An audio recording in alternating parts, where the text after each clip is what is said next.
Hi friends, welcome to Banvika Telugu vlogs. నేను మీ లావణ్య. ఈరోజు స్పెషల్ వచ్చేసి రాజస్థానీ వడ బజ్జీ అనమాట. మీరు వినే ఉంటారు, మనం ఎగ్జిబిషన్స్కి అట్లాంటివి వెళ్ళినప్పుడు సిమ్లా మిర్చి అంటూ ఉంటారు కదా, అలాంటి మిర్చితోటి బజ్జీలు వేస్తూ ఉంటారు. అవి చాలా లావుగా ఉంటాయి, అలాగే తినడానికి కూడా చప్పగా ఉంటాయి. నేను అయితే రాజస్థానీ వడ బజ్జీ లాగా చేశాను. అది ఎట్లా ఏంటనేది చూద్దాము. ప్రాసెస్లోకి అయితే వెళ్దాము.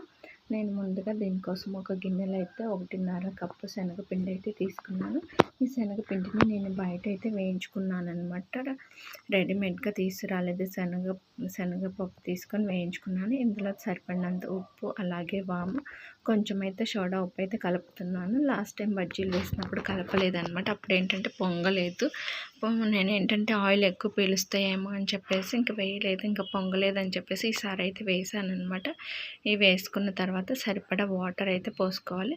ఇక్కడైతే నేనైతే 6 తీసుకున్నాను అనమాట. వీటిని ఎడ్జెస్ అయితే కొంచెం అయితే కట్ చేద్దాము, ఎందుకంటే ఇవి కట్ చేసి పెట్టుకోవడానికి బాగుంటుందని ఇవి పక్కకు తీసుకున్నాను. ఈ మిర్చిని మధ్యలో కట్ చేసి లోపల ఉన్న విత్తనాలు ఇంకా ఎక్స్ట్రా ఉంటుంది కదా, అదైతే తీస్తాము. ఇదైతే మ్యాక్సిమం మంట అయితే ఉండవన్నమాట. కొంచెం కారం తినే వాళ్ళు అయితే ఉంచుకోవచ్చు. నేనైతే మొత్తం తీసేస్తున్నాను అనమాట. ఇంక అన్నీ కూడా 6 అయితే నేను అనుకున్నాను, ఇద్దరం కదా 3 వస్తాయిలే అని చెప్పేసి 3. ఇంక ఇవైతే నేను నైట్ టైం చేశాను అనమాట, డిన్నర్ లాగా అని చెప్పేసి. ఇంకా మనం ఇందాక కట్ చేసిన ఎడ్జెస్ ఉన్నాయి కదా, వాటిని మళ్ళీ చిన్న ముక్కలుగా కట్ చేసుకున్నాను. 2 చిన్న ఉల్లిపాయలను కూడా ముక్కలుగా అయితే కట్ చేసుకొని పెట్టుకున్నాను, ఎందుకంటే ఇదంతా స్టఫింగ్ కోసం అనమాట. అలాగే కొంచెం కొత్తిమీరని కూడా కట్ చేసుకున్నాను. 2 బంగాళదుంపలను అయితే మెత్తగా ఉడికించి పెట్టుకుంటున్నాను. ఇది మెత్తగా చేతితో అయితే మెతుక్కుంటున్నాను. మీరు మ్యాషర్తో అయినా చేసుకోవచ్చు, నేనైతే చేతితో అయితే అనుకుంటున్నాను. మనం కట్ చేసి పెట్టుకున్న ఉల్లిపాయలు, పచ్చిమిర్చి, కొత్తిమీర అవన్నీ కూడా ఈ బంగాళదుంప మిశ్రమంలో వేసి కలుపుకున్నాము. కారం అయితే ఇంకేం వేయట్లేదు, ఆల్రెడీ మిర్చి వేసాను కాబట్టి. ఇందులో కొంచెం జీలకర్ర, అలాగే రుచికి సరిపడా సాల్ట్ అయితే వేసి బాగా కలుపుకున్నాను. ఎందుకంటే సాల్ట్ ఈ ఉల్లిపాయలు ఇవన్నీ పట్టాలి కదా, అందుకని చెప్పేసి మెత్తగా ముద్దలాగా చేసుకుంటున్నాను అనమాట. ముద్దలాగా చేసుకుని ఈ మిశ్రమాన్ని అయితే పక్కన పెట్టుకున్నాము. లెమన్ అనేది ఇప్పుడైనా పిండుకోవచ్చు, తర్వాత అయినా పిండుకోవచ్చు. నేనైతే ఇప్పుడే పిండేసుకుంటున్నాను అనమాట.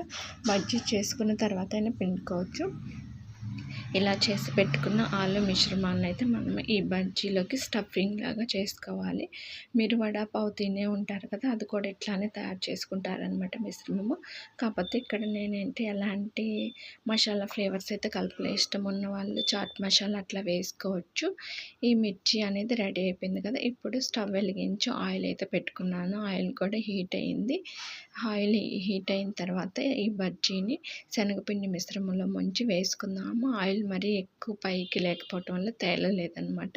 ఈ మిర్చి కూడా చాలా లావు వచ్చాయన్నమాట. నేను కూడా చూసి షాక్ అయ్యాము, ఏంటి ఇంత లావు వచ్చాయని. మనం కొంచెం సోడా ఉప్పు వేసాము, అందులోనూ ఈ మిర్చి కూడా లావుగా ఉన్నాయి కదా, స్టఫింగ్ పెట్టేసరికి బాగా వెడల్పుగా వచ్చాయన్నమాట. నేను ఫస్ట్ 3 అనుకున్నాను కదా, అసలు ఇవి 2 తింటేనే కడుపు నిండేటట్టు అయితే అనిపించింది అనమాట. ఇవి 2 వైపులా బాగా గోల్డెన్ కలర్ వచ్చే వరకు అయితే వేయించుకుందాము. తర్వాత కొంచెం ఆలు మిశ్రమం అయితే మిగిలింది, వాటిని ఇట్లాగా వెడల్పుగా టిక్కీలాగా చేసుకొని శనగపిండిలో ముంచి వేసాను. వడాపావ్ అంటారు కదా, ఆ టైప్లో అయితే వచ్చాయన్నమాట. చూడండి, రెడీ అయిపోయి. ఈ బజ్జీ చూస్తుంటే ఏంటి ఇంత లావు బజ్జీ అని అనిపించింది. మేమైతే తినలేకపోయామండి. 2 తినేసరికి మాకు కడుపు అయితే నిండిపోయింది. 2 బజ్జీ తిని ఒక వడాపావ్ తినేసరికి మాకైతే ఫుల్ అయిపోయింది అనమాట. ఎందుకంటే లోపల స్టఫింగ్ అనేది ఉంది కదా. మీరు ఎవరైనా కావాలంటే కెచప్తో కూడా ఎంజాయ్ చేయొచ్చు. Thanks for watching.